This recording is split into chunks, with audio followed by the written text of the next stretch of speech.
Assalomu alaykum aziz o'quvchilar. Bugungi darsimizda biz veb sahifa dizaynini tanlash, ularni boshqarish va ranglardan foydalanishni ko'rib chiqamiz. Ya'ni HTML, CSS yordamida. Keling rejaga o'tsak, rejamizda ID'lar bilan ishlash, klasslar bilan ishlash, ranglar bilan ishlash hamda unga mos dizayn tanlashni ko'rib chiqamiz. Xo'p, endi bizda savol paydo bo'ladi. IT nima, klass nima?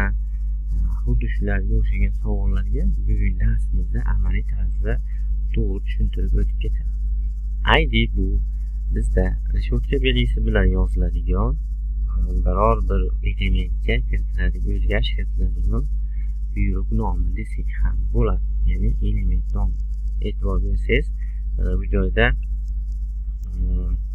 biz ID nomini kirityapmiz hamda kontentga o'zgartirish kiritish uchun ID nomidan foydalanamiz. Ya'ni IDni bir marta ishlatiladi, ko'p marotaba ishlatilmaydi. Shuni e'tiborga olib qo'yasiz. Amaliyotda, amaliyot jarayonida albatta buni ko'rib chiqamiz. Klasslar nima? Klasslar ham xuddi shunday vazifani bajaradi, lekin klasslarda bitta element, ya'ni tagga bir necha marotaba ishlatishimiz mumkin bo'ladi. Buni ham amalda albatta ko'rib chiqamiz. Keling amaliyotga o'tsak. Amaliyotimizda, ya'ni mana biza veb sahifalarimiz papkamiz bor edi. Endi shuni Visual Studio dars yakunimizda ko'rsatib o'tilgan mana bu namunadagi sahifani yaratib ko'ramiz. Buni qanday yaratamiz, qay tarzda yaratishni birma-bir, bosqichma-bosqich o'rganib chiqamiz hamda tasvirlarni mana bu joyga qo'shimcha tarzda tasvirlarni ham yuklashni ko'rib chiqamiz. Xo'p, buning uchun biz mana bu fayllar bo'limimizdan yangi fayl ochib olamiz. Ya'ni 4-dars.html. Siz ixtiyoriy nom bilan ochishingiz mumkin. Oldingi darslarimizda ham aytganman. Men chunki darslarni, fayllarni bir xillikka keltirish uchun 4-dars deb oldim. Siz xohlagan nom bilan ochishingiz mumkin. Mana biz o'yinini ochib oldik. Yarimta qo'yganligimiz sababi yonboshiga mana buni biz Open Live Server orqali sahifamizni ishchi oynasini, ya'ni brauzerdagi ishchi holatini ochib olamiz.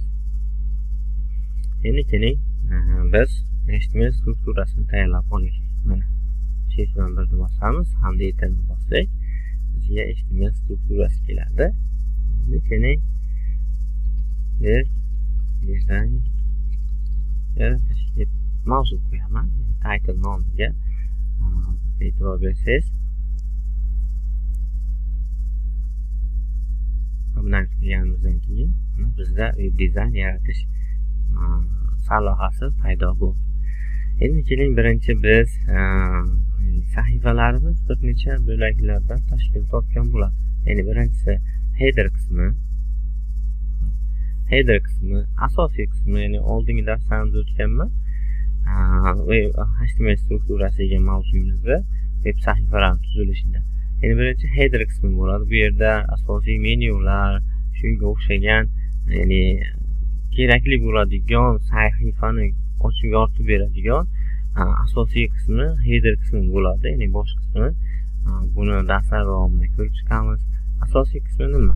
Asosiy qismi bu yerda biz barcha ma'lumotlar, web sahifamizdagi tasvirlar, videolar barchasi shu joyda joylashgan bo'ladi.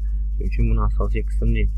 Footer qismi esa bizning sahifamizga murojaatlar yuborish, qo'shimcha ma'lumotlar olish, xullaski bu yerda nima deydi, ma'lumotlar olish bo'limi desak ham bo'ladi. Ya'ni pastki qismi.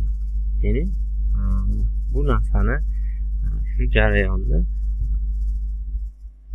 dizayn yaratishdan boshlaymiz, kodlarimizni tayyorlashdan. Ya'ni birinchi header qismi deymiz. Header qismi mana e'tibor bergan bo'lsangiz, header qismi ochildi. Endi keling bunga bitta p ochaman, p elementimizdan foydalanib header qismi deb olaman. Hop, endi bizda asosiy qismi bor. Asosiy qismda main deyiladi. E'tibor bering, siz xohlang asosiy deb qo'yishingiz mumkin, lekin strukturada belgilanganda main qismi deyiladi. Yana bitta p ochamiz. Hamda bunga ham asosiy ketaveramiz. Ana endi keyingisi footer qismi. Tepi ochamiz-da, bunga ham footer qismini yoramiz. Endi e'tibor berasiz, endi keyin tushuntirib beraman. Footer qismidagi mana bu belgi qanday vazifani bajarish ekanligini mana ko'p sahifalarda bu rasmiy nima deydi, e'tibor berasiz, mana bu copy belgimiz, copy so'zimiz mana bu belgiga aylanib qoldi. Bu sahifani yaratuvchi tomonidan qachon yaratilganligi, xuloski saytning asosiy tuzilmasi to'g'risida ma'lumot berib turadi. Xo'p, endi keling biz ID'lar va klasslar bilan gaplashib chiqsak. ID'lar nima? ID'larni biz kiritishimiz uchun, biror bir elementga ID berishimiz uchun ID so'zidan foydalanamiz. Ya'ni kodidan desak ham bo'ladi. Ya'ni ID bir marta beriladi. Ya'ni ID'ni berishda ko'p marta ID berish ishlamay qolishi mumkin. O'zgartirish kiritayotganimiz jarayon. Ya'ni ID hamda klasslarni ishlashda ko'rib chiqamiz. IDga keling biror bir nom berib qo'ysak, keling IDga head deb qo'yay. Mana head deb qo'ydim. Bunga ham asosiy qismiga ham ID deymanda. Asosiy deb qo'yay.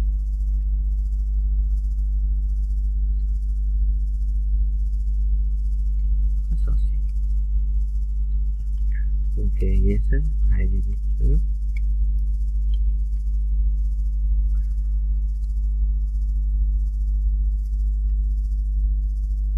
pastki qism deb qo'yay.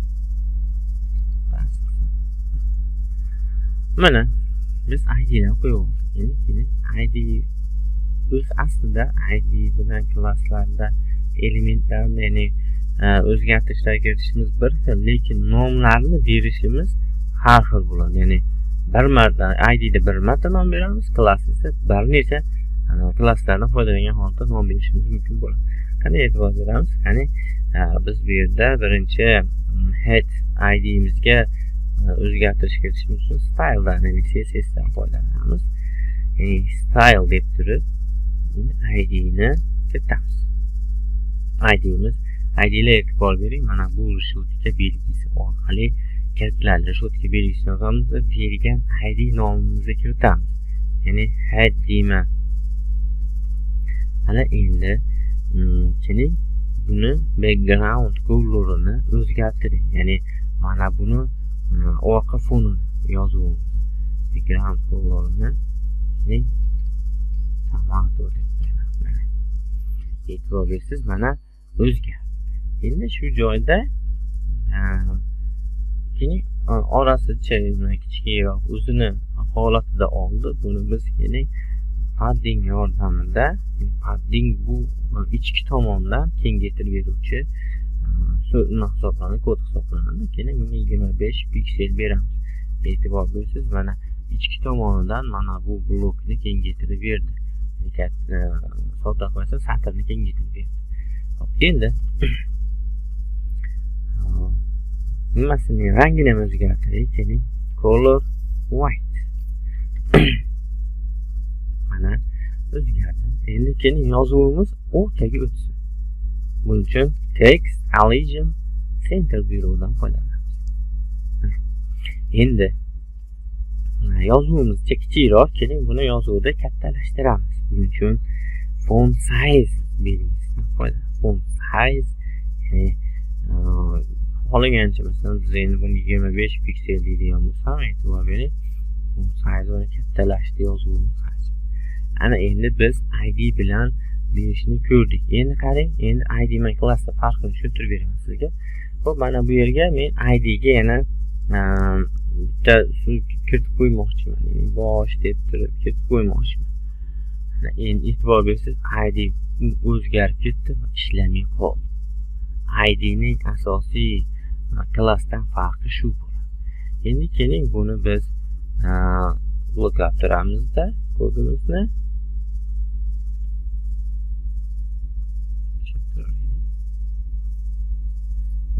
id'da o'chirib turaylik. Id'da o'chirib turamizda endi klassdan foydalanamiz. Qani class deyman. Endi klassga ham head deymanda hamda wash deyman. E'tibor bering. Endi mana bu id'mizni id'lar shotka bilan berilsa, klasslar esa nuqta bilan beriladi. Mana hozir kiritgan o'zgartirishlarimiz yo'qolib ketdi. Agar mana bu joyga nuqta qo'yadigan bo'lsam, e'tibor bering, paydo bo'ldi. Endi men qarab turing. Boshni klass ikkita klass berganman, head hamda bosh degan. Keyin bu bosh degan klassimizga o'zgartirish kiritdik. Masalan, keyin buni nimasini rangini o'zgartiring. Ya'ni color deymanda, blue deyman. Ya'ni yozuvimizda rangini o'zgartirmoqchiman. E'tibor bersangiz, bunda CSSda shunaqa narsaki, ketma-ket tartibda qaysi biri birinchi qaysi biri oxiri yozilsa, shu buyruqda amalni bajaradi.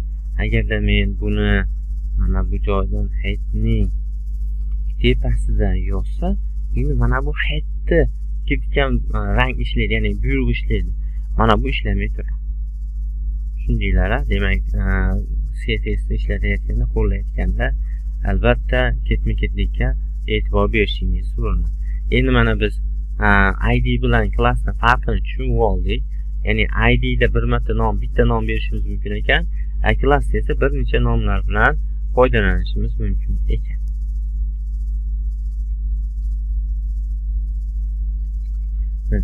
Endi e'tibor bering. Klassga o'zgartirib oldik hammasini. Mana bu ID ni ham olib tashlayman. Head qismini tayyorlab oldik. Endi keling asosiy qismiga o'tsak. Ya'ni asosiy deyman, nuqta, asosiy deyman. Ya'ni bilamiz, klasslarimiz nuqta bilan yoziladi. Asosiy qismda bizda bitta turibdi. Keyin buni ham background colorni o'zgartirib olamiz. Background colorni qanday rangda? Qora qilib turib, endi mana ranglar bilan ishlashdan bir xato ko'rib ketamiz. E'tibor bersangiz, black deb rang berdim hamda biz boshqacha rang tanlamoqchimiz. Ya'ni nomini bilmaymiz yoki bo'lmasam kodini bilmaymiz. Shuni nima qilamiz? Biror bir shunga yaqin rangni tanlaymiz-da. Mana bu rangga turbucha rangga olib borib turib, mana shu joydan bizga ma'qul keladigan rangni tanlaymiz. Endi hozir e'tibor bersangiz, RGB ko'rinishda bu. Ko'p bu RGB ko'rinishdagi raqamlarni eslab qolish qiyinroq. Buni biz mana bu joyda RGB ni ustiga bir marta bossak, mana bizga 16 sanoqli sxemasdagi head ko'rinishdagi ranglar kodini yubordi. Ya'ni 888 181 ekan. Shu rangni tersak, mana shu rang hosil bo'lar ekan. Eshitgan bilan. Demak, tushunarli bo'ldi. Endi buni yana bir marta bossak, foiz ko'rinishda, bunisi ham HV foiz ko'rinishda, RGB hamda 16 son. Eng ma'qul rangi mana shu usul, mana shundan foydalanganingiz ma'qulroq. Xo'p, endi keling bunga ham endi asosiy qismimiz ko'proq bizda joyda egallagani uchun keling bunga height, ya'ni balandligini ko'proq beraylik. Ya'ni 500 piksel, ya'ni mana bu uzunlikni egallasin. 500 piksellar joyini egalladi, e'tibor bergan bo'lsangiz. Endi mana buni ham rangini o'zgartiramiz. Color deymanda, white deyman, oq rangda, e'tibor bersangiz. Endi font size-ni ham, ya'ni font size edi, yozuv kattaligini o'zgartirish. 25 piksel deyman. Endi keling yozuvni o'rtaga keltiramiz. Text, religion, center deyman. Yozuv o'rtaga keldi, keyin mana bu joyga kelish kerak. O'rtaga kelish kerak. Bunda nima qilamiz?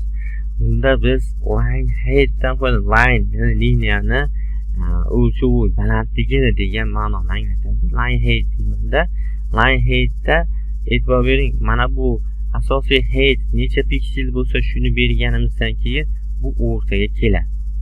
Qarang, 500 piksel deyman. Mana o'rtaga keldi. O'zi avtomatik tarzda 500 pikselga suradi va oraliqni o'rtaga moslashtirib oladi. Xo'p, buni ham tugatdik. Endi biz footer qismimiz bilan shug'ullanamiz. Footerga ham nima degandek, klassimizda past qism degan edik. Shuni kopirovat qilib turib, bu joyga nuqta qo'yib stavить desak, bizga chiqarib beradi. Hamda keling background color'ini buni rangini buni ham qora qilib turib, biz asosan footer qismi qora rangda ko'proq bo'ladi. Mana shunaqa rangda bo'ladi. Buni ham RGB'dan mana 16 ga o'tkazib qo'yaman. Keyin kolorini